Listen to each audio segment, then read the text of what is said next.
السلام علیکم ورحمۃ اللہ وبرکاتہ۔ بسم اللہ الرحمن الرحیم وبہ نستعین۔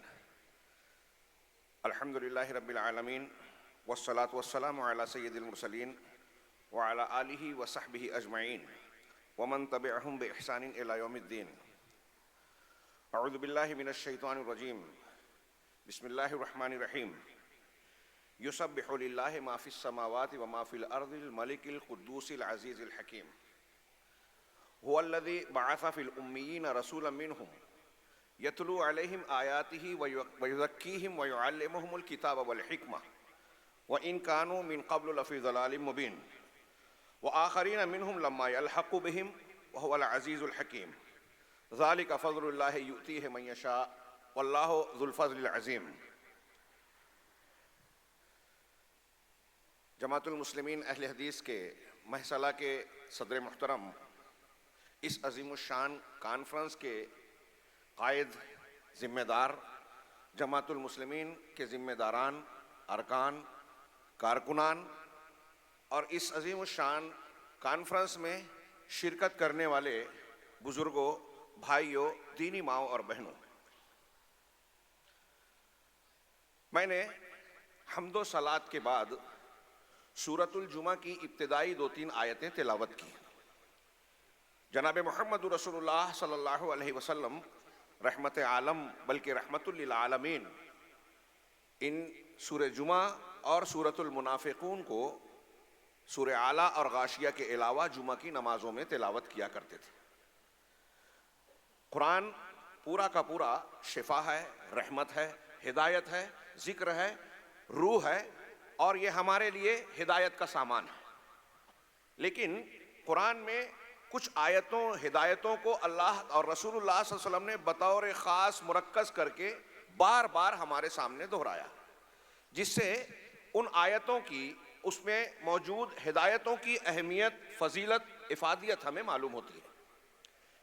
اللہ رب العالمین نے ان آیتوں میں جو ارشاد فرمایا، میں سمجھتا ہوں کہ میرے عنوان اور عنوان سے بھی بڑھ کر کچھ اور بھی چیزیں بطور ہدایت کے ہمارے اور آپ کے لیے اس میں موجود ہے۔ اگر یہ دعویٰ کیا جائے کہ ان آیتوں کے معانی، مطالب اور ہدایات کو ہم سمجھ کر اپنی زندگی میں بروئے کار لائیں، ان کی تعلیمات کو نافذ کر لیں، تو یہ ہماری دنیا اور آخرت کی نجات کے لیے کافی ہوگا۔ اس میں نجات کا راستہ، صحیح منہج، گمراہیوں سے بچنے کی نشاندہی اور ایک نیک اور اچھی زندگی گزارنے کی زبردست ہدایت موجود ہے۔ مختصر سے الفاظ میں اللہ رب العالمین نے آغاز کلام میں فرمایا، یسبح للہ ما فی السماوات و ما فی الارض۔ اللہ کی تسبیح بیان کر رہی ہیں، فعل مضارع ہیں، اہل علم موجود ہیں۔ سبحہ کا لفظ بھی بعض مقامات پر استعمال ہوا اور بعض مقامات پر فعل مضارع، جس میں تجدد اور استمرار کا معنی ہے، یعنی یہ تسبیح کا کام مسلسل جاری ہے، ماضی، حال اور مستقبل میں بھی جاری رہے گا۔ ساری کائنات، انسان ہی نہیں، جنات بھی، نباتات بھی، جمادات بھی، حیوانات بھی، پیڑ پودے، آسمان، زمین، سمندر، ساری مخلوق یسبح للہ، اللہ رب العالمین کی تسبیح اور پاکی بیان کر رہے ہیں۔ یسبح للہ ما فی السماوات و ما فی الارض، آسمانوں میں اور زمین میں فرشتے ہوں، کوئی بھی مخلوق ہو، سب اللہ کی تسبیح مسلسل بیان کر رہے ہیں۔ کون اللہ اور کیوں تسبیح بیان کر رہے ہیں؟ اللہ نے آگے فرمایا، الملک القدوس العزیز الحکیم، کہ وہ ذات اس کی تسبیح بیان کر رہے ہیں جو الملک ہے، بادشاہ ہے۔ کون سا بادشاہ؟ جس کے تصرف میں ساری کائنات کا نظام ہے، مالک الملک ہے۔ یہ بادشاہ ہے، دنیا کے بادشاہوں کی طرح نہیں، جن کی بادشاہت وزراء، سپاہیوں، کارکنان کے تعاون پر ٹکی ہوئی ہے۔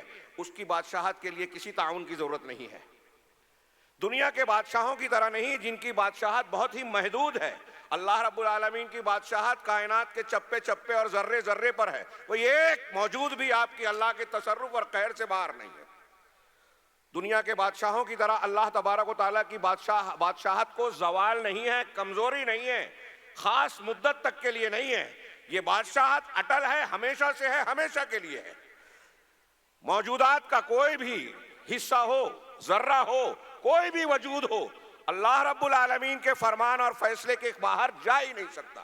وہ ہے الملک، ایسا الملک ہے، اسی لیے کائنات کی ہر چیز اس کی تسبیح اور پاکی بیان کر رہی ہے۔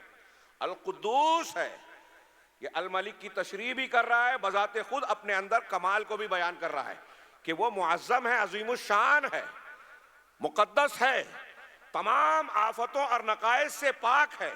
ایک معنی یہ القدوس کا بیان کیا گیا کہ وہ انداد اور شرکا سے پاک ہے، کوئی اس کا شریک مثیل جوڑ ہے ہی نہیں، تنہا ہے، قل هو اللہ احد، وہ اکیلا ہے ہر اعتبار سے، اپنی ذات میں، اپنی صفات میں، اپنے ناموں میں، اپنے کاموں میں، ہر اعتبار سے اکیلا ہے، اس لیے کائنات کی ہر چیز اس کی تسبیح بیان کر رہی ہے۔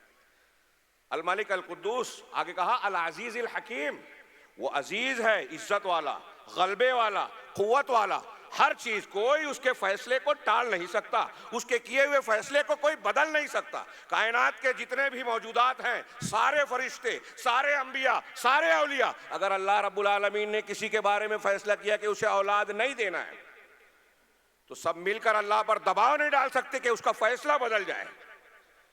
جو لوگ وسیلے باز اور مختلف غیر اللہ کے دروں پر سر جھکا کے ان سے اپنی امیدوں کو وابستہ کرتے ہیں، وہ اللہ کے ناموں کو صرف سمجھ لیں تو ان کی اس قسم کے شرکیہ خیالات اور اعمال سے توبہ کر لیں۔ اللہ کی شان انہوں نے سمجھی ہی نہیں، وما قدر اللہ حق قدر، اس کی ذات ایسی ہے کہ اس کے سامنے کوئی اس کا فیصلہ بدلنا تو دور کی بات، اللہ کی اجازت کے بغیر کوئی اس کے سامنے زبان نہیں کھول سکتا۔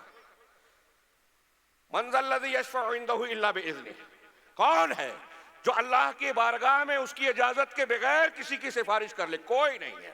یہ اللہ کی عظمت ہے، اس کا کمال عظمت۔ العزیز ہے وہ، یعنی وہ ساری کائنات کا نظام چلا رہا ہے، اس پر تسلط اور اختیار رکھتا ہے، انتہائی زبردست ہے، کوئی اس کو ٹال نہیں سکتا، اس کے فیصلے کو بدل نہیں سکتا۔ الحکیم ہے، حکمت والا، ہر کام کو محکم اور مضبوطی سے کرنے والا، لہٰذا اس کی مخلوقات کو دیکھیے، پیڑ پودے، انسان، جن، شیطان، جو بھی چیز آپ دیکھیں گے اللہ کی بنائی ہوئی، اس کی بناوٹ میں آپ کو انتہائی مہارت، گہرائی اور انتہائی زبردست حکمت و مصلحت نظر آئے گی۔ نہیں ہے چیز نکمی کوئی زمانے میں، اس کی بناوٹ صنع اللہ الذی اتقن کل شیء، یہ اللہ کی بناوٹ اور کاریگری ہے جس نے ہر چیز کو مہارت سے اور مضبوطی سے بنایا۔ حکیم کا ایک معنی یہ کہ ہر کام کو مضبوطی سے کرنے والا، اور ایک معنی جو اسی سے جڑا ہوا ہے، کچھ الگ نہیں ہے، کہ انتہائی دانائی اور حکمت والا، ہر چیز میں دانائی، کوئی کام اس کا بیکار بے مقصد ہوتا ہی نہیں ہے، ہو ہی نہیں سکتا، اس لیے کہ وہ الحکیم ہے۔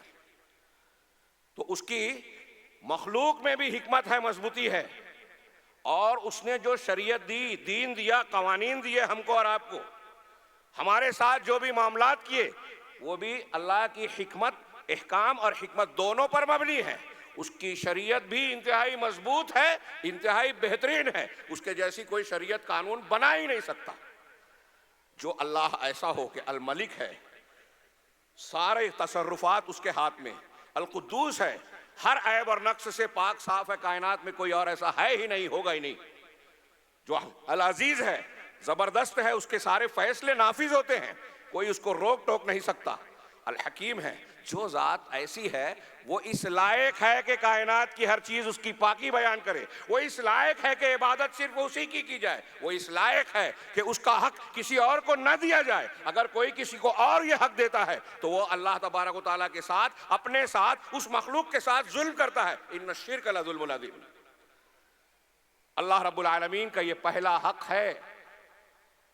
رحمت دو عالم کانفرنس میں جو میرا عنوان ہے کہ نبی کریم صلی اللہ علیہ وسلم رحمت عالم رحمت للعالمین کی دعوت اور منہج، آپ کی اور تمام انبیاء کی بنیادی دعوت یہی ہے، اعبدوا اللہ واجتنبوا الطاغوت، کہ صرف اللہ کی عبادت کی جائے، اللہ کی عبادت میں آنے والی ہر چیز سے بچا جائے، واجتنبوا الطاغوت، جن کی عبادت اللہ کے علاوہ کی جاتی ہے اس سے بچو۔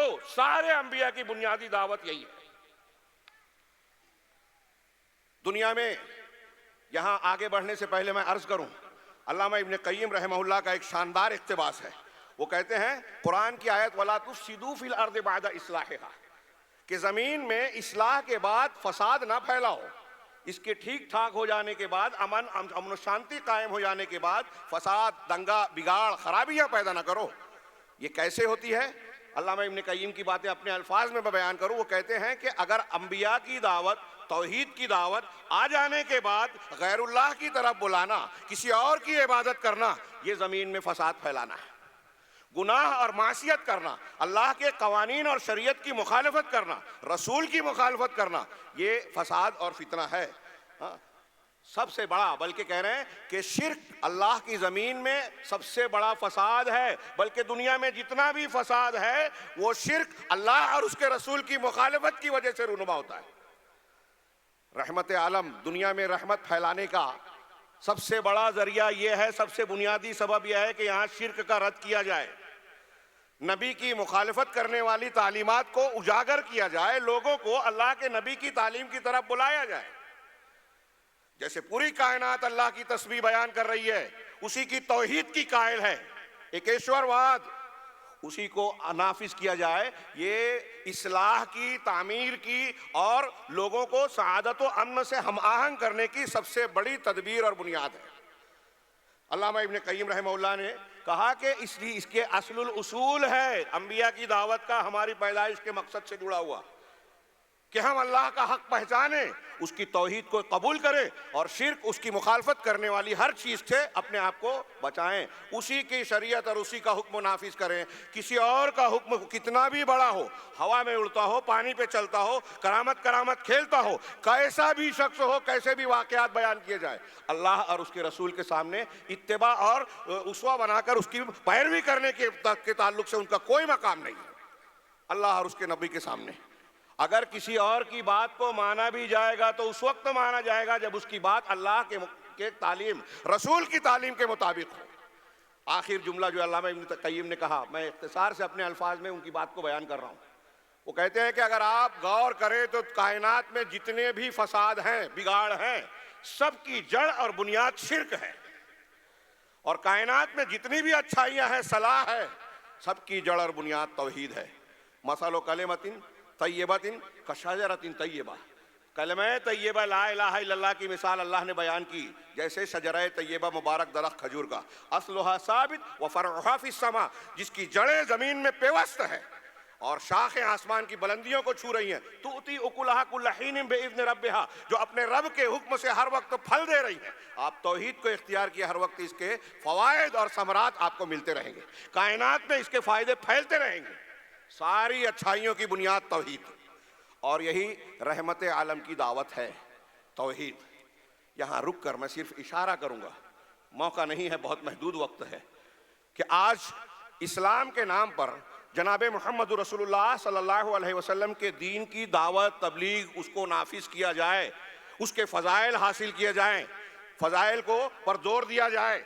یہ تعلیمات اور اس قسم کی دعوتیں ہمارے ارد گرد عالم اسلام میں بہت ساری پھیلی ہوئی ہیں، لیکن اگر آپ انبیاء اور خاص طور سے جناب محمد رسول اللہ صلی اللہ علیہ وسلم کی اس دعوت کو، قرآن کے اس ایسے فرامین کو جس میں اللہ کی تسبیح اور توحید کی تعلیم ہے، سب سے اولیت اس کو دینے کا حکم ہے، اگر آپ نے اسے فراموش کیا، نظر انداز کیا، اسے اختلافی مسئلہ سمجھا، اسے جھنجھٹ محسوس کیا اور اپنی دعوت سے اس کو کھرچ کر نکال دیا کہ اتحاد و اتفاق کی ضرورت ہے، اس لیے توحید کے مسائل کو بیان نہ کیا جائے، بلکہ مذاق اڑایا جائے کہ دنیا کہاں سے کہاں پہنچ رہی ہے، لوگ توحید کی اصول ثلاثہ کی بات کر رہے ہیں۔ اگر کوئی توحید کا مذاق اڑا رہا ہے تو وہ اللہ اور اس کے رسول کا، ان کی دعوت کا مذاق اڑا رہا ہے۔ تمام انبیاء کی دعوت کا آغاز توحید سے ہوا، ان کی انتہا اور نچوڑ توحید ہے۔ قوم نے، امت نے اگر توحید کو قبول نہیں کیا تو کسی نبی نے دوسری دعوت نہیں دی۔ توحید نہیں ہے تو دنیا کہاں سے کہاں چلی جائے، بگاڑ کا شکار ہی رہے گی۔ آپ کی دعوت کسی بھی رخ کی ہو، کتنی بھی اہمیت اور شہرت حاصل کر لے، وہ فائدے مند نہیں ہو سکتی۔ رحمت دو عالم کی یہی بنیادی تعلیم ہے، دعوت ہے، کہ آپ سب سے پہلے اپنی دعوت کی بنیاد توحید کو بنائیں۔ نبی کریم صلی اللہ علیہ وسلم، حدیث بخاری مسلم کی مشہور حدیث ہے، حضرت معاذ بن جبل کو یمن کی طرف بھیجتے ہوئے آپ نے کہا تھا، اِنَّکَ تَأْتِی قَوْمًا مِّنْ أَهْلِ الْکِتَابِ، کہ آپ اہل کتاب کی ایک جماعت، گروہ کے پاس جا رہے ہو، آ رہے ہو، فَلْيَكُنْ أَوَّلَ مَا تَدْعُوهُمْ إِلَيْهِ شَهَادَةُ أَن لَا إِلَهَ إِلَّا اللَّهِ۔ تو سب سے پہلے جس چیز کی تم دعوت انہیں دو گے وہ لا الہ الا اللہ کی دعوت ہونی چاہیے۔ اور یہ کہ محمد اللہ کے رسول. پہلے یہ دعوت دینا فَإِنْهُمْ أَطَاعُوكَ لِذَلِكَ فَأَعْلِمْهُمْ أَنَّ اللَّهَ افْتَرَضَ عَلَيْهِمْ 5 صلوات فِي كُلِّ يَوْمٍ وَلَيْلَةٍ. جب وہ یہ مان لیں توحید کو، شہادتین کو قبول کر لیں، تو اس کے بعد نماز کا اور نماز کے فضائل کا نمبر آئے گا.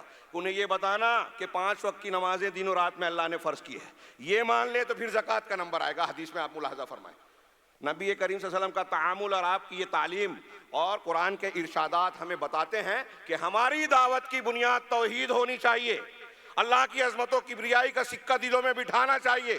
جب اللہ کا ڈر ہوگا تو بندہ تنہائی میں بھی اللہ کی مخالفت کرنے سے ڈرے گا. تکبر کا علاج ہوگا، انانیت ٹوٹے گی اور آدمی اپنے آپ کو اللہ کے قانون کے حوالے کرے گا. ساری خوبیاں پیدا ہوگی. مانگے گا تو اللہ سے، جھکے گا تو اللہ کے سامنے.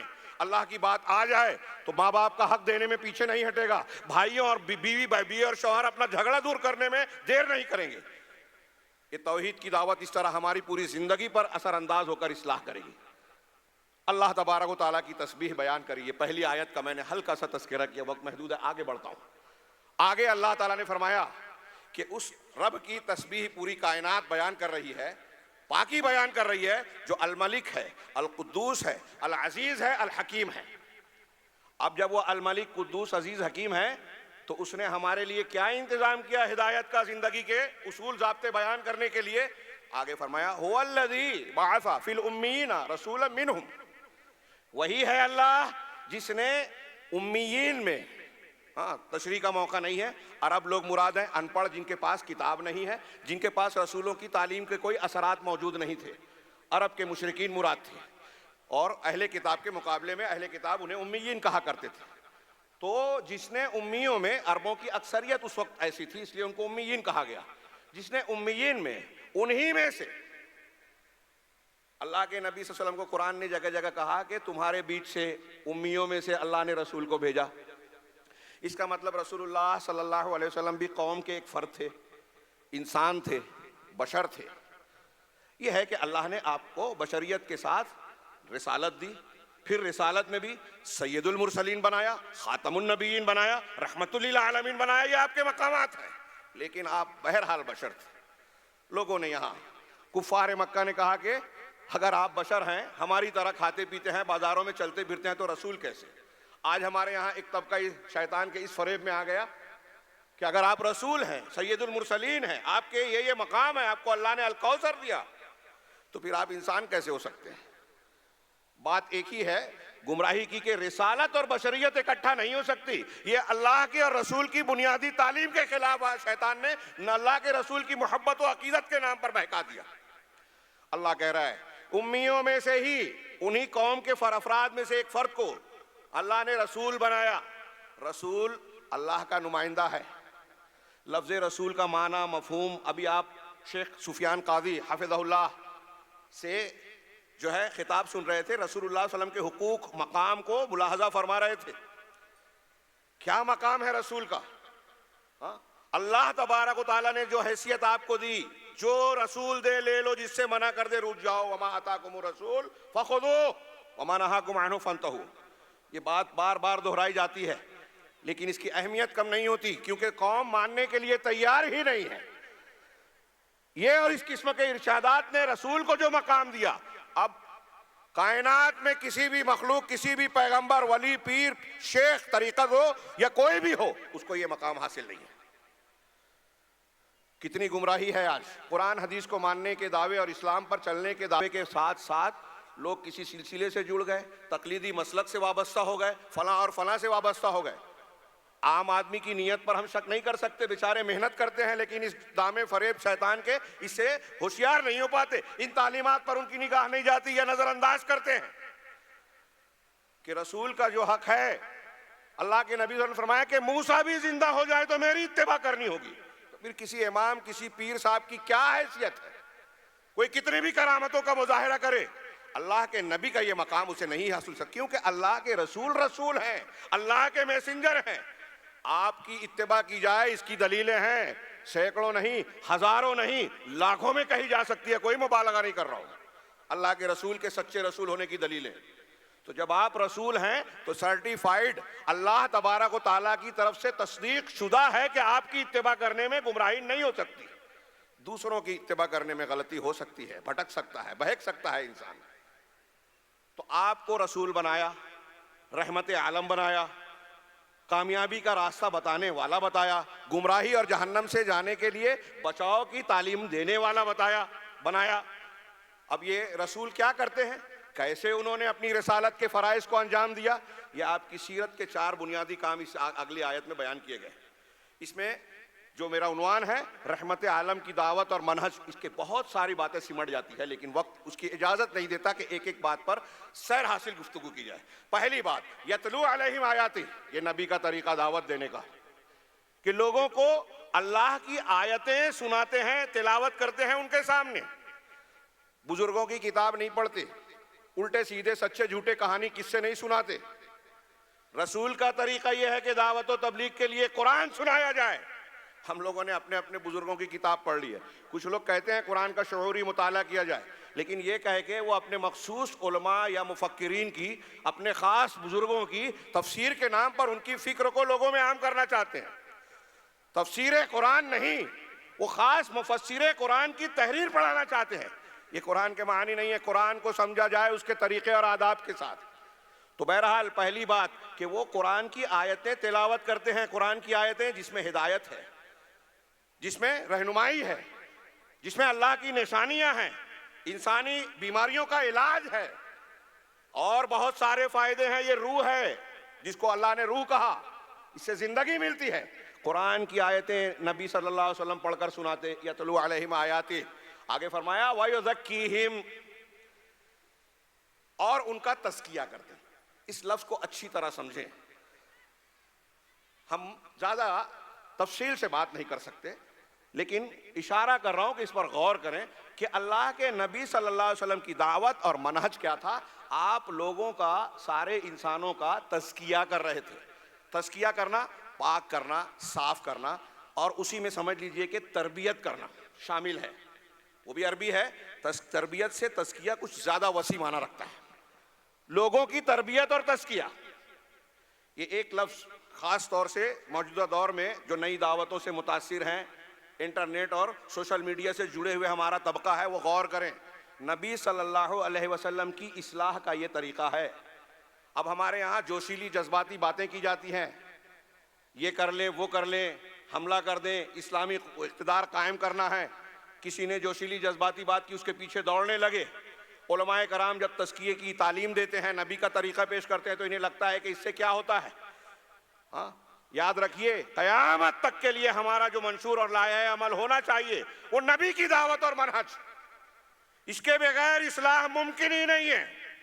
کوئی کتنی بھی چکنی چپڑی بات کر کے دھوکہ دینے کی کوشش کرے، اللہ کے نبی جناب محمد رسول اللہ صلی اللہ علیہ وسلم کا فرمان، آپ کی سیرت، آپ کا طریقہ اور تعلیم ہمارے لیے منہج ہونا چاہیے. اس کے بغیر قیامت تک اور قیامت کے بعد بھی کامیابی نہیں ہے. ما انا علیہ واصحابی، آپ نے ابھی ایک بچے سے سنی کہ 73 فرقوں میں سے نجات پانے والا گروہ وہ ہوگا جو نبی کے منہج پر ہو، اور یہ قیامت تک کے لیے. کوئی تازی بات نہیں ہے، اللہ نے طے کر دیا. اب نبی کا منہج کیا ہے؟ فضائل بتانا، الٹے سیدھے بزرگوں کے واقعات سنانا، سچی جھوٹی عقیدتوں کو اور لوگوں میں عام کرنا. یہ دین کی خدمت اور تبلیغ نہیں ہے، نبی کا طریقہ نہیں ہے. نبی کا طریقہ ہے تلاوت آیات الہی، اور دوسرا تزکیہ. تزکیہ کس چیز سے؟ صفائی کرنا. صفائی کرنا شرک سے. شرک کی ضد توحید ہے، توحید سے آراستہ کرنا. صفائی کرنا بدعت سے، بدعت کی ضد سنت ہے. صفائی کرنا گناہوں سے، اس کی ضد نیکیاں ہیں، اللہ اور رسول کی فرما برداری ہے. گندے اخلاق سے، حرام کاموں سے، حرام روزی سے، ان تمام چیزوں سے صفائی کرنا تزکیہ ہے. عرب علماء، علامہ ناصر الدین البانی رحمہ اللہ، محدث عصر جو تھے، شیخ ابن باز، صالح فیضان، ابن عثیمین اور دوسرے بہت سارے علماء نے موجودہ حالات میں بار بار یہ بات کہی کہ مسلمانوں کی اصلاح، نئی نسل کو مضبوط بنانے کی بنیاد یہی نبوی طریقہ ہو سکتا ہے. تزکیہ، تصفیہ، تحلیہ، تخلیہ، یہ 2 تعبیر استعمال کرتے ہیں کہ نیکیوں، توحید اور سنت سے آراستہ کرنا، اس کی تعلیم دینا، اس کا عادی بنانا کہ آپ توحید کو اختیار کریں اور اس کے مقابلے میں شرک سے صفائی اختیار کریں. آپ سنت کی اتباع کریں اور اس کے مقابلے میں بدعات و خرافات سے بچیں. آپ نیکیوں اور اچھے اخلاق کو اختیار کریں. برے اخلاق سے، ظلم سے، تکبر سے، جھوٹ سے، غیبت سے، چغلی سے، تمام برے اخلاقیات سے اپنے آپ کو بچائیں. یہ ہے تزکیہ. جب تک آپ عام حالات میں سماج اور معاشرے میں گھر گھر میں تزکیے کا عمل نہیں کریں گے، کوئی انقلاب، کوئی اسلامی تبدیلی اور بہتری نہیں آئے گی اجتماعی طور پہ. یاد رکھیے یہ. آپ کتنی بھی اسلام پسندی کا دعویٰ کریں، بڑی بڑی دعوت اور دعوے ماریں، لوگوں پر طنز و تعریض کریں، اگر آپ چاہتے ہیں کہ مسلمان کامیاب ہوں، اصلاح ہو، مسلم معاشرے اور سماج میں مضبوطی آئے، ہر حقدار کو اس کا حق ملے، اللہ کی رحمت، مدد اور نصرت ملے، تو اس کا طریقہ یہی ہے کہ آپ اپنے سماج کا تزکیہ کریں. یہ جو مدارس قائم ہیں، یہ جو اجلاس کانفرنسیں منعقد کی جا رہی ہیں، اور یہ ساری چیزیں جو اسلام کے نام پر کوشش کی جا رہی ہیں، خاص طور سے اس منہج کے ماننے والے جو اہل الحدیث، اہل السنہ والجماعہ، اہل الاثر، سلفی کہلاتے ہیں، ان کے ساری تگ و دو کا مقصد یہی نبوی دعوت کو عام کرنا ہے، تزکیہ کیا جائے. لہٰذا جب آپ توحید پیش کرو گے تو شرک کو رد کرنا پڑے گا. جب آپ سنت کی دعوت دو گے تو بدعت کا رد کرنا پڑے گا. آج ہمارے یہاں اگر اس پر عمل کیا جاتا ہے، اور الحمدللہ وہ طائفہ منصورہ اہل الحدیث کا یہ کام کر رہا ہے، اس کو طنز کیا جاتا ہے کہ یہ اختلافی مسئلہ چھیڑتے ہیں، یہ امت کے ایسے حالات ہیں اور یہ کر رہے ہیں اور وہ کر رہے ہیں. امت کے برے سے برے حالات کو درست کرنے کی بنیاد یہی ہے کہ بدعت اور شرکیات سے اس کو بچایا جائے، ورنہ اللہ کی مدد آ ہی نہیں سکتی. قرآن حدیث کی بہت سی نصوص اور دلیلیں گواہی دیتی ہے کہ اگر آپ شرک اور بدعت کرو گے تو اللہ کی مدد نہیں ملے گی، ذلیل ہو جاؤ گے، بدحال ہو جاؤ گے، اللہ تعالیٰ کا سہارا اور مدد سے سہارے اور مدد سے محروم ہو جاؤ گے. وَلَا تَجْعَلْ مَعَ اللَّهِ إِلَٰهًا آخَرَ فَتَقْعُدَ مَذْمُومًا مَخْذُولًا. ایسی اور بھی بہت ساری آیات و احادیث موجود ہیں.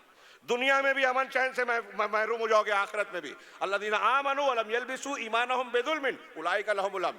جو اپنے ایمان کے ساتھ ظلم یعنی شرک نہیں ملاتے، ان کے لیے امن ہے. اب بتائیے کہ مسلمانوں کی یہ حالت ہے تو قرآن کیا کہہ رہا ہے کہ آپ شرک کر رہے ہو تو امن نہیں ملے گا، اگر آپ شرک سے بچو گے تو امن ملے گا. تو دعوت کس کی صحیح ہوئی؟ تو آپ کو یہ کرنا ہوگا، اور یہ منہج حق کی، نبوی دعوت کی صحیح طائفہ منصورہ نجات پانے والا گروہ ہے. اس کی ایک پہچان ہے کہ وہ بدعت و خرافات کو رد کرتے ہیں. جو بدعت و خرافات سے مصالحت اور سمجھوتا کرے، ولا اور برا جس دعوت میں نہ پایا جائے توحید کی بنیاد پر، وہ دعوت حق کا ہو ہی نہیں سکتی.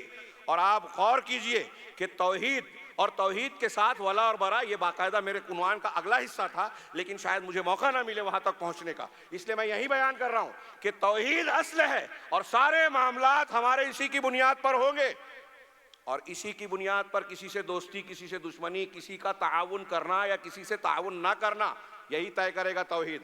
اللہ نے قرآن میں فرمایا لا تجد قوما یؤمنون باللہ والیوم الآخر یوادون من حاد اللہ ورسولہ ولو کانوا آباءہم او ابناءہم او اخوانہم او عشیرتہم. اللہ اکبر. اس تعلیم کو عام کیجئے، سمجھیے بہت ضرورت ہے. آج بہت سارے مسلمان اہل علم، اصحاب جبہ و دستار، یا تو جانتے نہیں ہیں یا اس کو فراموش کر رکھا ہے. اللہ نے فرمایا کہ آپ کسی ایسی قوم کو جو اللہ پر اور آخرت کے دین پر ایمان رکھتی ہو، ایسا نہیں پائیں گے کہ ان لوگوں سے محبت اور دوستی گانٹھیں جو اللہ اور اس کے رسول کی مخالفت کرتے ہیں. بڑے بڑے کبار علماء نے بیان کیا کہ اگر کوئی شرک کر رہا ہے تو اللہ اور رسول سے محادہ، دشمنی کرنے والا ہے. آپ اس کو پیشوا کیسے بنا سکتے ہو؟ آج بڑے بڑے نام ہیں ہمارے ہاں، شیخ حسن البنا، سید قطب صاحب، ہاں، تبلیغی جماعت کے فلاں اور فلاں فلاں جماعت کے فلاں. ہاں، برا نہ مانے. اس آیت کو سمجھانے کے لیے میں اس کو ضروری سمجھ رہا ہوں ذکر کرنا. آپ ان کے عقائد کو کھنگالیں. ہاں، ابھی میرے موبائل میں نے فوٹو لے لیا. کسی نے دیوبند سے سوال کیا کہ اور اہل حدیث یا غیر مقلد کہتے ہیں وہ لوگ تضامن کے طور پر، یہ بار بار توحید توحید توحید توحید کرتے ہیں، تو کیا ان کی توحید کا معاملہ کیا ہے؟ تو جواب والا جواب دیتا ہے، نمبر کے ساتھ وہ موجود ہے اور آن ریکارڈ ہے. دیوبند سے فتویٰ ہوا کہ ہاں یہ لوگ توحید کی بات تو کرتے ہیں، توحید بنیاد ہے، لیکن غیر مقلد حضرات جو ہیں توحید کے معاملے میں غلو کرتے ہیں اور ایسی کچھ چیزوں کو بھی شرک یا توحید کے منافی قرار دیتے ہیں جو توحید کے خلاف نہیں ہیں، جیسے انبیاء کرام اور بزرگان اور صالحین کے واسطے سے دعا مانگنا اور ان کے ذریعے سے برکت حاصل کرنا. انا للہ و انا الیہ راجعون. سن رہے ہیں آپ؟ ابھی یہ موقع نہیں ہے کہ میں اس کی تفصیل بیان کروں کہ تبرک حاصل کرنے کی کیا حیثیت ہے غیر اللہ سے، جو اللہ اور رسول نے، اللہ کے رسول صلی اللہ علیہ وسلم نے، صحابہ کرام نے کہا تھا. یہ صحیح حدیث ہے ترمذی کی اور دوسری. آپ اور ہم پڑھتے ہیں، بچوں کو پڑھایا جاتا ہے کہ مشرکین کو دیکھا ذات انوات، اللہ کے رسول سے صحابہ نے کہا ہمارے لیے بھی ذات انوات بنا دیجئے بحری کا درخت جس سے ہم برکت حاصل کریں. اللہ کے رسول نے کیا جواب دیا تھا؟ اللہ اکبر، انہا السنن والذی نفسی بیدہ لترکبن سنن من کان قبلکم قلتم والذی نفسی بیدہ کما قال بنو اسرائیل لموسیٰ اجعل لنا الہا کما لہم آلہہ لترکبن سنن من کان قبلکم. اللہ اکبر، یہی سنتیں ہیں. تم نے اللہ کی قسم، اس ذات کی قسم جس کے ہاتھ میں میری جان ہے، وہ بات کہی ہے جو بنی اسرائیل نے موسیٰ سے کہی تھی. قرآن میں ہے کہ اے موسیٰ ہمارے لیے بھی معبود بنا دیجئے جیسے ان کے. موسیٰ علیہ السلام نے کہا تھا، اللہ کے رسول اس سے استدلال کر رہے ہیں قرآن کی آیت سے، کہ کسی چیز کو متبرک نہیں بننا، جو نہیں بنایا گیا ہے آپ بنائیں تو ایسے ہی ہے جیسے بنی اسرائیل نے کہا تھا کہ ہمارے لیے معبود بنا دیجئے. تم اپنے سے پہلوں کے نقش قدم پر ضرور چلو گے. دیوبند کا یہ فتویٰ اللہ کے رسول صلی اللہ علیہ وسلم کو بھی کہے گا کہ بہت غلو کیا، افراد کر رہے ہیں، حد سے تجاوز ہے کہ اس کو تبرک کو جو ہے تبرک حاصل کرنے کو شرک کہہ رہے ہیں. اب چلیے وہ کہیں گے کہ وہ تو بیری کا درخت تھا، تو کیا بزرگوں سے اس طرح سے تبرک حاصل کرنے کی کوئی دلیل آپ کے پاس ہے؟ اور حیرت انگیز بات ہے کہ امام حنیفہ، امام یوسف، امام محمد رحمہم اللہ جن کی وہ تقلید کے دعوے دار ہیں، ان کے یہاں بھی شخصیات کا وسیلہ اور واسطہ لگا کر دعا مانگنا حرام ہے. میرے بھائیو، یہاں میرا مقصد ان کا تذکرہ کر کے محض رد کرنا نہیں ہے، یہ خطرناکی اور نزاکت بتانا مقصود ہے کہ ہمارے ارد گرد میں جو بڑے بڑے لوگ موجود ہیں، جو لوگوں کا مرجع بنے ہوئے ہیں، وہاں توحید اور شرک کا معنی اور مفہوم واضح نہیں ہے، غلط دعوت دے رہے ہیں. اب وہ اللہ اگر کوئی شرک کر رہا ہے، یہ میں اس آیت کے تناظر میں جو ابھی سورہ ممتحنہ کی پڑھی، لا تجد قوما، اگر کوئی شرک کر رہا ہے یا شرک کا ساتھ دے رہا ہے، شرک کی تائید کر رہا ہے، بدعت کر رہا ہے، بدعت کی تائید کر رہا ہے، تو اللہ اور اس کے رسول کا دشمن ہے. اس کو پیشوا نہیں بنایا جا سکتا. محبت تو دور کی بات، محبت نہیں کی جا سکتی، پیشوا بنانا دور کی بات. الٹا کہہ دیا. ان کو پیشوا بنا کے کوئی ان کے ہاتھ پر بیعت کر رہا ہے، کوئی ان کے پیچھے چل رہا ہے، ان کی جماعت سے وابستگی اختیار کر رہا ہے. آج عوام کا ایک بہت بڑا طبقہ ہے، یہ اہل علم، اہل حق کی ذمہ داری ہے کہ ان کو باخبر کرے. نہ مانے تو ہم یہ کہیں گے اللہ کی توفیق سے محروم ہے. بہرحال اللہ رب العالمین نے نبی کریم صلی اللہ علیہ وسلم کا دوسرا کام بتایا، تلاوت آیات کے بعد تزکیہ. وَيُزَكِّيهِمْ، کہ یہ رسول ان کا تزکیہ کرتے ہیں. وَيُعَلِّمُهُمُ الْكِتَابَ وَالْحِكْمَةَ، اور انہیں الکتاب اور الحکمہ کی تعلیم دیتے ہیں. نبی کا منہج اور طریقہ یہ چار چیزوں میں سمٹا ہوا ہے. ہماری دعوت بھی اسی پر مرکوز ہونی چاہیے کہ الکتاب یعنی قرآن کی تعلیم، الحکمہ یعنی سنت کی تعلیم. اللہ کے نبی صلی اللہ علیہ وسلم کو جو شریعت قرآن کی شکل میں ملی، یا آپ کو جو تعلیمات جو اللہ تبارک و تعالیٰ نے بحیثیت قرآن کے نازل فرمائی، اس کے بارے میں خود آپ کے بارے میں آپ سے کیا کہا گیا. سورہ بنی اسرائیل کی ایک آیت پڑھیے، سناتا ہوں. وقت کم ہے، اس کو زیادہ سمجھیں، اور کئی جگہوں پر یہ مضمون الگ الگ انداز میں ہے، رونگٹے کھڑے کر دینے والا.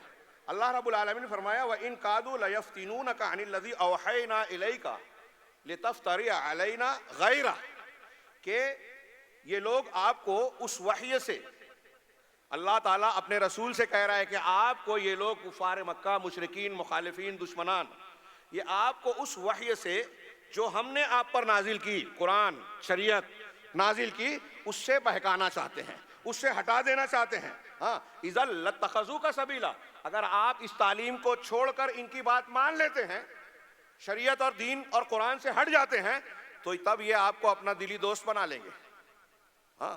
یہ دیکھیے اللہ تعالیٰ بتا رہا ہے. ہمارے یہاں آج کل لوگ بولتے ہیں نا کہ توحید اور یہ مسائل نہ چھیڑو، ایک ہو جاؤ.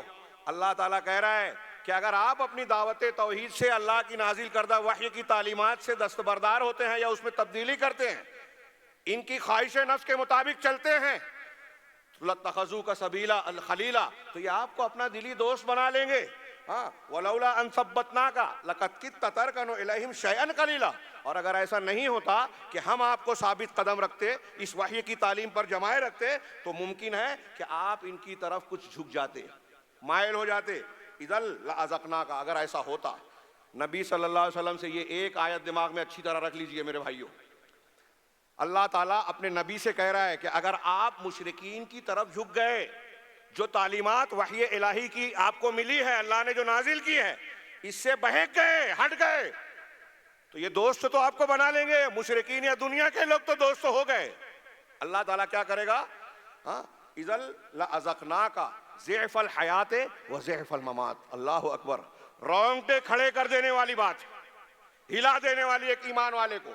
اگر ایمان ہمارے دل میں ہے، اللہ کا ڈر ہے، تو پڑھیے اللہ تعالیٰ کہہ رہا ہے قرآن مجید میں سورہ بنی اسرائیل میں یہ آیت ہے کہ اگر ایسا آپ نے کیا، آپ جھک گئے، بہک گئے، تو ہم زندگی میں بھی آپ کو ڈبل عذاب دیں گے، دوہرا عذاب دیں گے.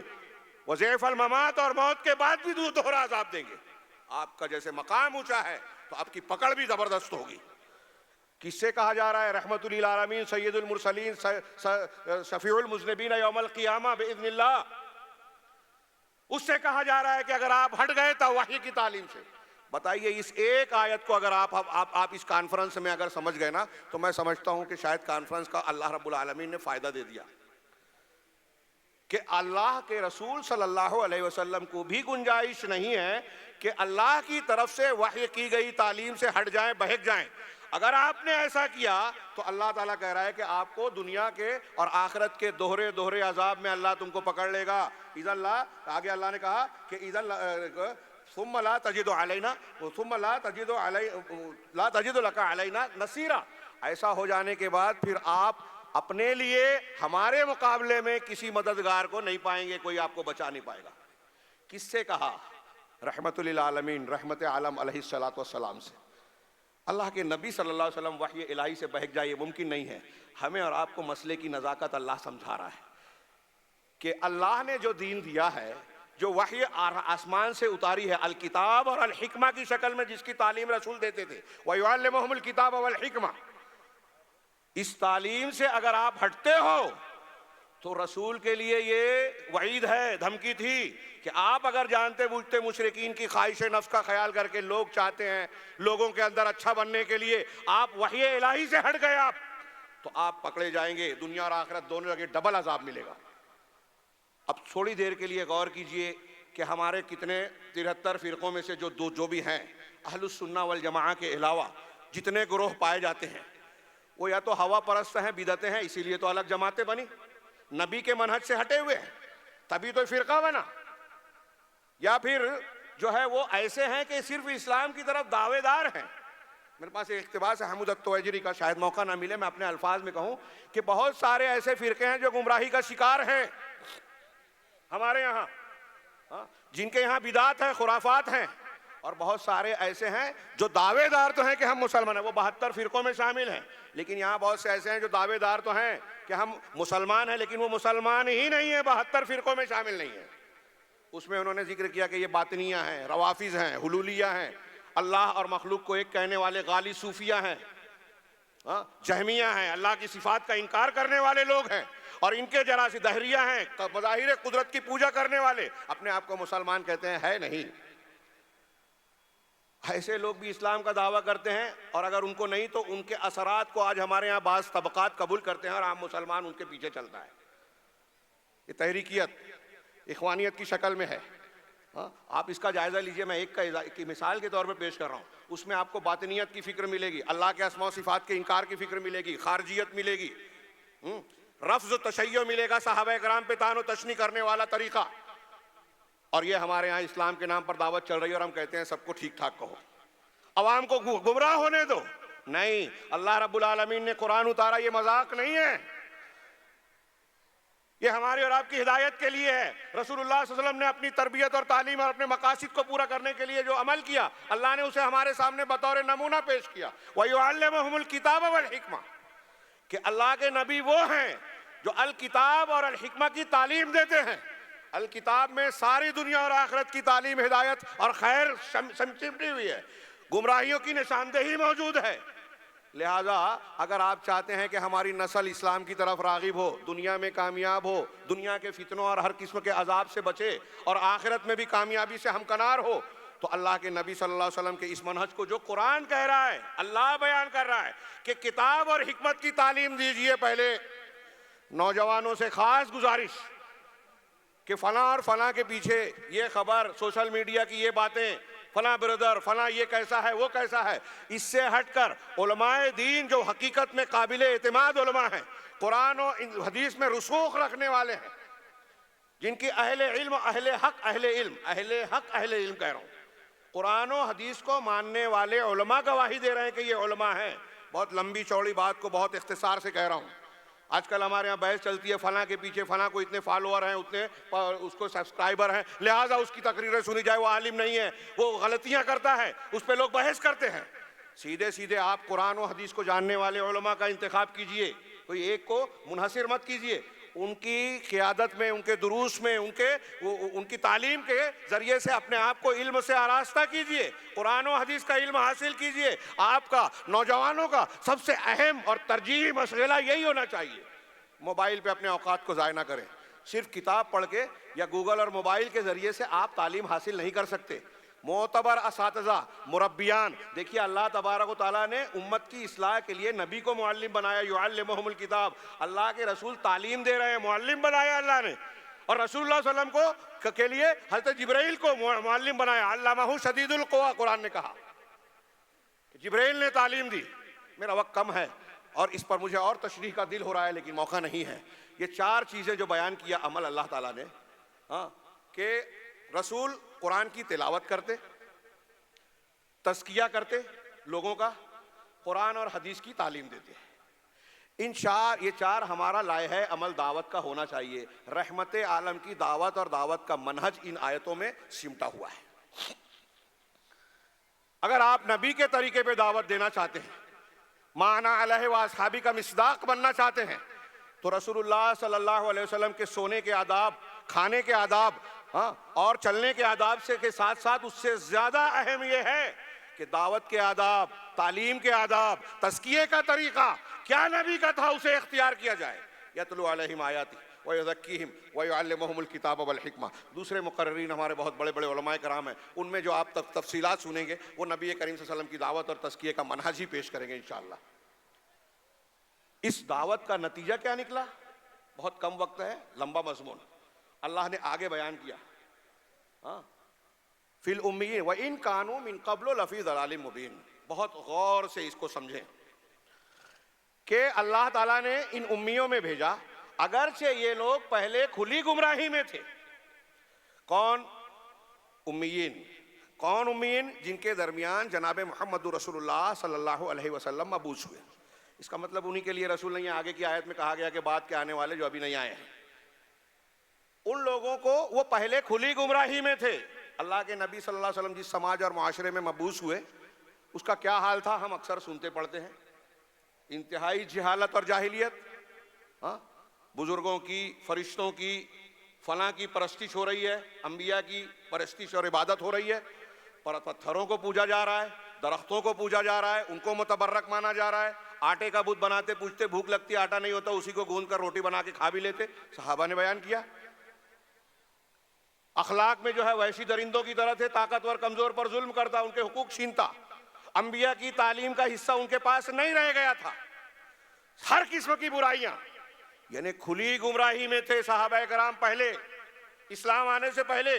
اللہ کہہ رہا ہے وَإِن كَانُوا مِن قَبْلُ لَفِي ضَلَالٍ مُبِينٍ. اسی آیت کا مطلب کیا ہوا کہ اللہ کہہ رہا ہے کہ پہلے یہ گمراہی میں تھے. اس کا مطلب یہ ہوا کہ اب گمراہی میں نہیں ہے.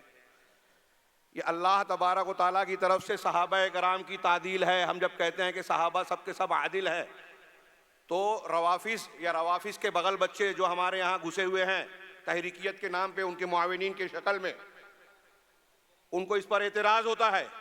کوئی امیر معاویہ رضی اللہ تعالیٰ عنہ کو نقد کا نشانہ بناتا ہے، کوئی کسی اور صحابی کو، کوئی تاریخ کے کسی واقعے کی بنیاد پر صحابہ کرام کو مجروح کرتا ہے اور قرآن و حدیث کی ان تعلیمات کو رد کرنے کی کوشش کرتا ہے، اور ہمارا بیوقوف اور جاہل نوجوان اس سے متاثر ہوتا ہے. آنکھیں کھولے، اللہ کہہ رہا ہے رب العالمین، حال ماضی مستقبل کی کوئی چیز اس سے چھپی نہیں ہے. وہ کہہ رہا ہے کہ یہ صحابہ کرام پہلے گمراہی میں تھے، اب نہیں ہیں۔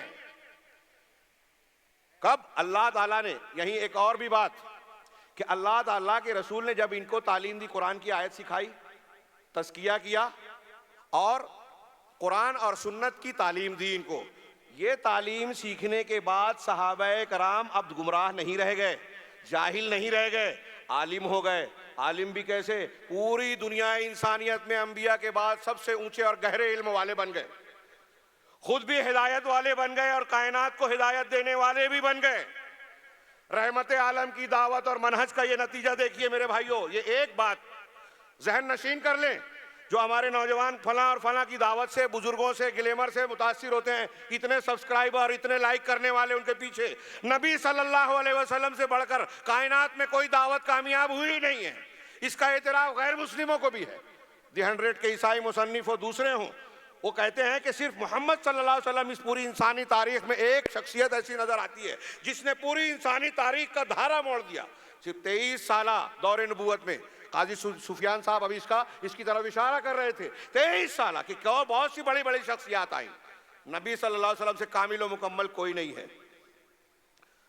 آپ کو اللہ تعالیٰ نے ہدایت اور مرکز ہدایت بنایا، آپ نے صرف 23 سالہ دعوت کے دور میں دنیا کی کایا پلٹ دی، تاریخ کا رخ بدل دیا۔ صحابہ کرام لوگوں کے لیے ہدایت کا مینارہ بن گئے جو آپ کی زیر تربیت تھے۔ ایک یورپ کا انسان کہتا ہے، مفکر کہتا ہے کہ محمد صلی اللہ علیہ وسلم ہیروز کی نرسری تھے، عظیم شخصیات کو پیدا کرنے والی نرسری۔ یہ آپ کی دعوت اور آپ کے منہج کا نتیجہ ہے۔ اب آج جو مختلف دعوتیں ہیں، فلاں بزرگ، فلاں دانشور اور اتنے بڑے فلاں، ان کو وہ سمجھا جو صحابہ کو نہیں سمجھا، ایسا ہو سکتا ہے؟ اور ہمارا نوجوان متاثر ہوتا ہے۔ فلاں اور فلاں دعوت میں وہ تاثیر نہیں ہے جو نبی کی دعوت میں ہے، اور صحابہ کرام کی شکل میں سب سے دنیا کا، کائنات کا، انسانی تاریخ کا سب سے بہترین معاشرہ وجود میں آیا۔ یہ آپ کی دعوت اور منہج کا نتیجہ ہے۔ لہٰذا آج بھی اگر ہم اصلاح چاہتے ہیں، اگر چاہتے ہیں کہ مسلمان بہترین معاشرہ بن جائیں، ہدایت کا مینار بن جائیں، تو نبی صلی اللہ علیہ وسلم کی دعوت و تربیت اور منہج کو اختیار کیا جائے، صحابہ کرام کو سامنے رکھا جائے۔ یہ میں نہیں، قرآن و حدیث کہہ رہی ہیں، اس کی دلیلوں کا موقع نہیں ہے، آپ سنتے رہتے ہیں، اور ابھی کچھ باتیں آ بھی گئی، اور خود یہ آیت بھی اس کی دلیل ہے کہ صحابہ کرام پہلے گمراہی میں تھے، اب ہدایت پر ہیں۔ یہ تعدیل ہے کہ یہ ہدایت ہی پر نہیں، دوسروں کے لیے ہدایت کا مینار بن گئے۔ صحابہ کا منہج قرآن و حدیث کے مطابق ایسا منہج ہے جس میں کوئی شک و شبہ کی گنجائش نہیں ہے۔ اب جو صحابہ کے طریقے کو اختیار کرتا ہے وہ ہدایت کو اختیار کر رہا ہے، جو صحابہ کی مخالفت کر رہا ہے وہ ہدایت سے چھوڑ کر گمراہی کی طرف جا رہا ہے۔ اب کوئی کتنا بھی بڑا نام ہو، کتنی بڑی تعداد اور بڑی جماعت ہو، کتنی بڑی کانفرنس کرتے ہوں، اس سے متاثر ہونے کی ضرورت نہیں ہے۔ میں اپنے وقت ختم ہو رہا ہے، آیت کا اگلا حصہ سرسری طور سے ذکر کروں۔ اللہ تبارک و تعالیٰ نے کہا کہ اس کے بعد کہ وَآخَرِينَ مِنْهُمْ لَمَّا يَلْحَقُوا بِهِمْ، اور ان کے بعد کچھ ایسے لوگ بھی ہیں جو ابھی تک ان سے ملے نہیں ہیں۔ ہاں، وَهُوَ الْعَزِيزُ الْحَكِيمُ، اللہ کے صحابہ کرام کے بعد کچھ ایسے لوگ بھی آئیں گے جو ہدایت پائیں گے۔ امیوں کے بعد ان کی طرف بھی اللہ کے رسول کو رسول بنایا گیا ہے۔ اس کے عمومی اور خصوصی معنی اللہ کے رسول صلی اللہ علیہ وسلم سے صحابہ، حضرت ابو ہریرہ نے اس آیت کو پڑھ کر پوچھا جب سورہ جمعہ نازل ہوئی، بخاری کی حدیث ہے، تو میں نے وہ آخرین منہم لما یلحقوا بہم سے مراد کون ہے، تو 3 مرتبہ پوچھنے کے بعد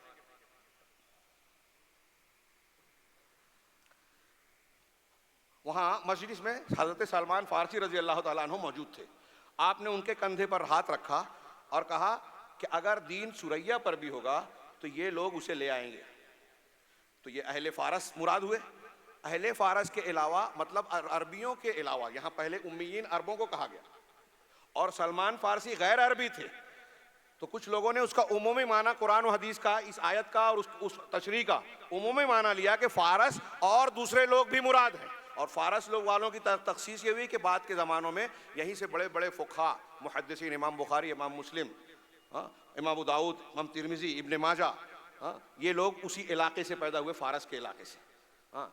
منکرین حدیث ان پر الزام لگاتے ہیں، موقع نہیں ہے اس کا ذکر کروں۔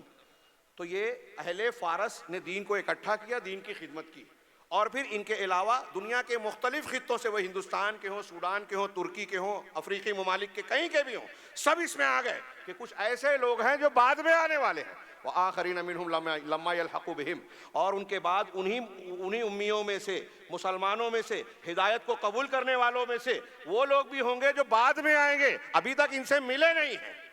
لما یلحقوا بہم کا دو معنی بیان کیا علماء نے، مفسرین نے، کہ جو ان سے ملے نہیں، یعنی اللہ کے رسول جن لوگوں کے بیچ آئے وہ تو صحابہ ہیں، ان کا جو مقام مرتبہ اللہ کے رسول صلی اللہ علیہ وسلم سے براہ راست ملاقات کے ذریعے تربیت اور تعلیم لینے کے وجہ سے جو ان کو مقامات فضائل مل گئے، بعد والوں کو نہیں ملے گا، ایک معنی یہ ہے۔ ایک معنی یہ ہے کہ زمانے کے اعتبار سے وہ ابھی پیدا ہی نہیں ہوئے، آئے نہیں ہیں، وہ تابعین، تبع تابعین اور قیامت تک آنے والے اہل ایمان ہوں گے۔ یہ زمانے کے اعتبار سے بعد میں آئیں گے، وہ بھی اللہ کا فضل پا رہے ہیں کہ ان کو اللہ نے ہدایت دی، رسالت کو قبول کرنے کا موقع دیا، توفیق دی، لیکن صحابہ کرام کی ایک فضیلت اس سے ظاہر ہوتی ہے۔ تو اللہ تعالیٰ کہہ رہا ہے کہ بعد میں آنے والے لوگ جو ابھی تک ان سے ملے نہیں ہیں، وَهُوَ الْعَزِيزُ الْحَكِيمُ، اور وہ غالب ہے، حکمت والا ہے۔ اسی وجہ سے اس نے رسول کو بھیجا، اسی وجہ سے یہ صحابہ کو ہدایت دی، اسی وجہ سے اس نے یہ انتظام کیا کہ قیامت تک کے لوگ ہدایت پاتے رہیں۔ وہ جب الملک ہے، بادشاہ ہے، تو اس بادشاہ نے اپنی رعایا کے لیے ہم کو اور آپ کے لیے ہدایت کا انتظام کیا، رسول بھیج کر، اس کا منہج دے کر، اس کی تعلیم دے کر، قرآن دے کر ہمارے اور آپ کی تربیت کا انتظام کیا، اور یہی رحمت عالم ہے۔ ساری کائنات کے لیے نبی پاک صلی اللہ علیہ وسلم کو رحمت بنایا کہ آپ کو ہدایت کی تعلیم دینے والا بنایا۔ وہ غالب ہے، حکمت والا ہے، اس کے ہر کام میں مضبوطی ہے، اور اس کی اس حکمت کا پہلو یہ بھی ہے کہ ایسے نبی کو بھیجا کہ 23 سالہ دور میں اس نے انسانیت کی کایا پلٹ دی۔ آگے اللہ رب العالمین کا ارشاد ہے کہ ذالک فضل اللہ یؤتیہ من یشاء، یہ اللہ کا فضل ہے جسے چاہتا عطا کرتا ہے، یہ اللہ کا فضل ہے جسے چاہتا ہے عطا کرتا ہے، واللہ ذو الفضل العظیم، اور اللہ بڑے عظیم فضل والا ہے۔ ہاں، مختصر سا معنی کہ الرسول کو بھیجنا اللہ کا فضل ہے، اور رسولوں کی تعلیم کو قبول کرنا یا صحابہ کرام کو اس کا مصداق بنانا، یہ بھی اللہ کا فضل ہے۔ یہ اللہ کا فضل ہے کہ ہم وہ دین پالیں۔ میرے بھائیوں، اللہ کے اس فضل عظیم کو بتانے سمجھانے کے لیے اس کانفرنس کا انعقاد ہوا ہے۔ رحمت چاہیے تو نبی صلی اللہ علیہ وسلم کے دین کو اختیار کریں، کیسے؟ جیسے صحابہ نے اختیار کی تھی۔ سیدنا ابوبکر صدیق کا ایک جملہ، عمر فاروق کا ایک جملہ نقل کر کے میں اپنی بات کو سمیٹوں گا۔ حضرت نبی کریم صلی اللہ علیہ وسلم کی وفات کے بعد جو جیش اسامہ، حضرت اسامہ کا لشکر مدینہ کے باہر جرف کے مقام پر پڑاؤ ڈالے ہوئے تھا، آپ کی وفات کے بعد انہوں نے اجازت مانگی حضرت اسامہ نے۔ یہ صحابہ کا منہج بتا رہا ہوں کہ جن کو اللہ نے کے رسول نے تربیت کی، ما انا علیہ واصحابی، تو انہوں نے کہا کہ میں واپس آ جانا چاہتا ہوں، تو حضرت ابوبکر صدیق نے اجازت نہیں دی، اور اس کے بعد حضرت اسامہ نے کہا کہ مجھے مدینہ اور ابوبکر صدیق پر ڈر ہے کہ دشمن حملہ کر دیں گے آپ کی وفات کے بعد۔ تو ابوبکر صدیق نے کیا جواب دیا؟ نہیں، تمہیں اپنی مہم پر جانا ہے، میں واپسی کی اجازت نہیں دے سکتا۔ اس کے بعد کیا کہا کہ لو خطفتنی الکلاب والذئاب لم ارد قضا بہ رسول اللہ صلی اللہ علیہ وسلم۔ اپنے عزم کا مظاہرہ ابوبکر صدیق نے کتنے زبردست الفاظ میں کیا، یہ تاریخ تبری میں مروی روایت ہے، اس کے الفاظ ہیں۔ وہ کہتے ہیں کہ اگر مجھے کتے اور بھیڑیے نوچ ڈالیں، لو خطفتنی الکلاب والذئاب، کتے اور بھیڑیے مجھے نوچ لے میں، تب بھی میں اللہ کے اس فیصلے کو بدل نہیں سکتا، ٹال نہیں سکتا جو خود رسول اللہ صلی اللہ علیہ وسلم کا کیا ہوا فیصلہ ہے۔ اللہ کے نبی، ایک شخص آیا اور کہا ابوبکر صدیق سے کہ قرآن میں ہے وفاکہۃ و ابا، کہ ہم نے آپ کو میوے بھی دیا اور ابا بھی دیا، ایک ترکاری اور سبزی کو کہتے ہیں۔ تو ابوبکر صدیق سے پوچھنے والے نے کہا کہ فاکہہ تو ہم جانتے ہیں صدیق اکبر، لیکن یہ ابا سے کیا مراد ہے؟ حضرت ابوبکر صدیق کو بھی معلوم نہیں تھا۔ آج ہمارے یہاں بڑے بڑے لوگ جو ہیں اسٹیج سجا کر، وہ عالم نہیں ہے، علم دین کی گہرائیوں سے واقف نہیں ہے، ہو سکتا ہے نیت اچھی ہو، فتویٰ دے رہے ہیں۔ ابوبکر صدیق کا یہ جملہ سنیں، اہل سنت والجماعت کا اس سے دستور بنا، اور قرآن کے بارے میں اپنی رائے سے، خیال سے کچھ نہیں کہنا، شریعت کے بارے میں اگر معلوم نہیں ہے تو کہہ دینا نہیں معلوم، یہ علم ہے آدھا۔ سیدنا ابوبکر صدیق نے کہا ایو سمائن تذلنی وایو ارض تقلنی اذا قلت فی کلام اللہ ما لا اعلم، کون سا آسمان مجھے پناہ دے گا، کون سی زمین مجھے جو اپنے اندر سموئے گی ہاں کون سا آسمان سایہ دے گا، کون سی زمین پناہ دے گی اگر میں اللہ کے کلام کے بارے میں وہ بات کہوں جو میں نہیں جانتا؟ منہج دیکھیے ابو بکر صدیق، قرآن میں اپنے طرف سے کچھ نہیں کہنا، اللہ کے رسول کا کوئی فیصلہ ہے تو صدیق اکبر نہیں بدل سکتے۔ ہم دھڑلے سے کہتے ہیں کہ عورتوں کو مسجد جانے سے روک دیا جائے، ٹھیک ہے حدیث ہے لیکن آج کا دور فتنے کا ہے، فلاں حدیث پر عمل نہ کیا جائے اس لیے کہ آج کے وقت کا تقاضا ہے۔ صدیق اکبر کا منہج سیکھیے۔ سیدنا عمر فاروق کہہ رہے ہیں، حجر اسود کے پاس بخاری اور مسلم کی روایت ہے، جاء الی الحجر الاسود، حجر اسود کے پاس آئے، فقبلہ، اسے بوسہ دیا، اور پھر اس کے بعد جو جملہ کہا اصول بنا لیجئے۔ ہاں یہ نجات کا راستہ ہے، ہدایت ہے جو رسول سے انہوں نے سیکھی تھی، قرآن نے بتائی تھی۔ کہا یا حجر انی اعلم انک حجر، اے حجر اسود میں جانتا ہوں کہ تو ایک پتھر ہے، لا تضر ولا تنفع، نہ تو نقصان پہنچا سکتا ہے نہ نفع، ولولا انی رأیت رسول اللہ صلی اللہ علیہ وسلم یقبلک ما قبلتک، اگر میں نے اللہ کے رسول کو تجھے بوسہ دیتے ہوئے نہ دیکھا ہوتا تو کبھی بوسہ نہیں دیتا۔ اب یہاں کوئی بزرگ کا ہاتھ چوم رہا ہے، پیشانی چوم رہا ہے، قبر کو چوم رہا ہے، دیوار کو چوم رہا ہے، ہاں فلاں بزرگ نے مدرسے کی شروعات کی تھی وہاں جا کے چوم چاٹ مچا رہے ہیں۔ یہ جو مختلف چیزوں کو چوم رہے ہیں کیا دلیل ہے اس کی؟ فاروق اکبر سے منہج سیکھیے کہ بزرگوں کو جو جس کا مقام نہیں ہے وہ مقام نہیں دیا جا سکتا۔ لہذا حضرت ابوبکر صدیق، اور بھی ایسے مثالیں ہیں، میرا وقت پورا ہو گیا، دوسرے مقررین باقی ہیں۔ ہاں حج تمتع کے سلسلے میں سیدنا ابن عمر، حضرت ابن عباس، حضرت علی، تینوں کے واقعات صرف ملاحظہ کر لیجئے۔ ابن عمر نے اعتراض کرنے والوں سے کہا کہ عمر فاروق میرے ابا منع کرتے تھے، بتاؤ میرے ابا کی بات مانی جائے گی یا اللہ کے رسول کی؟ اس نے کہا رسول اللہ صلی اللہ علیہ وسلم نے اجازت دی ہے۔ اللہ کے رسول کی بات آ جائے تو الہام والے عمر فاروق، اللہ کے رسول نے کہا تھا کہ یہ الہام والے ہیں میری امت میں، قرآن کی کئی آیتیں ان کی تصدیق میں آئی، ان کی بھی بات نہیں چلے گی، رسول کی بات چلے گی۔ تو اب فلاں امام، فلاں بزرگ، فلاں مفکر، فلاں شخصیت، آپ رسول کو، صحابہ کو چھوڑ کر اگر ان کو مان رہے ہیں تو یہ صحابہ کے منہج سے ہٹے ہوئے ہیں، بدعت میں جا رہے ہیں، 72 فرقوں میں سے ہوں گے، نجات پانے والے گروہ میں سے نہیں ہو سکتے اگر آپ نے وہ منہج اختیار کیا۔ حضرت علی نے کہا تبتع کی نیت کرتے ہوئے کہ ایک آدمی کے قول سے میں اللہ کے رسول صلی اللہ علیہ وسلم کی سنت کو نہیں چھوڑ سکتا۔ ایک آدمی نے اعتراض کیا تو ابن عباس نے کہا کہ ہو سکتا ہے آسمان سے تم پر پتھروں کی بارش ہو، میں کہتا ہوں اللہ کے رسول نے کہا، تم کہتے ہو ابوبکر عمر نے کہا، آج مسلمانوں پر پتھروں کی بارش ہو رہی ہے، اس لیے کہ اللہ کے رسول کے سامنے فلاں مفکر، فلاں بزرگ، فلاں شخصیت کی بات کو مانا جا رہا ہے۔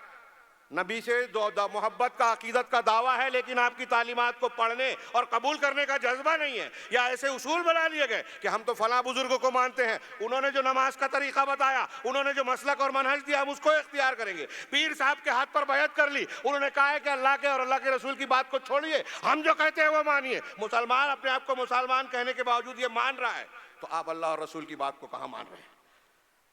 اس کے بعد جو آیتیں ہیں سورہ جمعہ میں، اس کا موقع نہیں ہے، اس میں اللہ تعالیٰ نے کہا کہ مثل الذین حملوا التوراۃ ثم لم یحملوها کمثل الحمار یحمل اسفارا، کہ ان لوگوں کی مثال جن کو توریت کا عمل کا ذمہ دار بنایا گیا تھا، ان کو اوپر اس کا بوجھ دیا گیا تھا، پھر بھی انہوں نے اس پر عمل نہیں کیا، تو ان کی مثال ایسی ہے جیسے ایک گدھے پر کتابیں رکھی جائیں۔ گدھے پر کتابیں رکھی جاتی ہیں، اس کو تو شعور نہیں ہے، نہ یہ اس کو فائدہ دینے والی ہے اس کی پیٹھ پہ کتاب ہو، نہ یہ اس کی کچھ عزت کی بات ہے، اس کی قسمت عزت نہیں ہے۔ گدھے پر کتاب رکھی ہے تو گدھا بہت خوش قسمت ہو گیا؟ نہیں۔ ایسے ہی یہودی ہیں، توریت ملی، عمل نہیں کیا، پڑھا سمجھا مانا نہیں۔ اس میں تعریض ہے، اشارہ ہے ہمارے اور آپ کی طرف کہ آپ کو قرآن اور حدیث کی تعلیم ملی ہے، اللہ تعالیٰ نے آسمان سے قرآن اتارا، محمد صلی اللہ علیہ وسلم کی شکل میں سب سے کامل شخصیت رحمت للعالمین دیا، اس کی تعلیمات دی، اس کا منہج اور دعوت دیا، اس کی تربیت کا طریقہ دیا۔ آپ اس کو ماننے کے لیے اگر تیار نہیں ہو تو یہودیوں کی طرح ہو کہ آپ نے اپنی پیٹھ پر جو ہے وہ کتابیں رکھ لی ہے، فائدہ نہیں اٹھا رہے ہیں۔ ایک عرب عالم نے بڑا اچھا شعر کہا، کالعیس فی البیداء یقتلھا الظما، اس اونٹ کی طرح جو صحرا میں اور جنگل میں پیاس سے مر رہا ہے، والماء فوق ظہورھا محمول، ایسے ہی تو جیسے، اور پانی اس کی پیٹھ پر لدا ہوا ہے۔ ایک جانور پیاس سے مر رہا ہے صحرا میں، ریگستان میں، اور پیٹھ پر اس کے پانی وہ پی نہیں سکتا۔ ایسے ہی آج مسلمان ہیں، مختلف قسم کے حالات ہم پر چھائے ہوئے ہیں، مصیبتیں گھیرے ہوئے ہیں، لیکن ہم اپنی پیٹھ پر قرآن و حدیث کو لادے ہوئے ہیں۔ ہمارے نوجوان فحاشی میں جا رہے ہیں، بدعقیدگی میں جا رہے ہیں، ہمارے صفوں میں جو ہے شرک ہے، اختلاف ہے، ہے، بدعت ہے، سنت کو قبول کرنے کا جذبہ نہیں ہے، تکبر ہے، ہماری بچیاں غلط راستے پر جا رہی ہیں، ارتداد کا شکار ہو رہی ہیں، نہ جانے کون کون سی مصیبت آ رہی ہے، سب کا وجہ یہی ہے کہ ہمارے پیٹھ پر لدا ہوا ہے قرآن و حدیث اور ہم اس سے فائدہ نہیں اٹھا رہے ہیں۔ اللہ رب العالمین سے دعا ہے کہ آج ہمیں یہ عزم کرنے کی توفیق عطا فرمائے کہ رحمت عالم کے منہج اور ان کی دعوت کو قبول کریں گے، اور رب العالمین اس کی توفیق کے ساتھ ہمیں دنیا اور آخرت میں کامیابی سے نوازے، ہر قسم کے عذاب اور پریشانیوں سے محفوظ رکھے۔ میں اس جلسے میں شرکت کرنے پر اللہ تبارک و تعالیٰ کا شکر ادا کرتا ہوں کہ اس نے اس کی توفیق دی۔ جماعت المسلمین مہسلہ یہاں کے تمام کارکنان کا شکر گزار ہوں، اور آپ تمام کا بھی کہ آپ نے موقع دیا، سنا، اور اللہ سے دعا کرتا ہوں کہ اخلاص کے ساتھ ان باتوں پر اللہ تعالیٰ ہمیں تمام عمل کی توفیق دے، تبھی ہمارا یہ اجتماع قابل قبول اور مفید ہوگا۔ اللہ تعالیٰ اسے مفید بنائے۔ وآخر دعوانا ان الحمد للہ رب العالمین وصلی اللہ علی نبینا محمد۔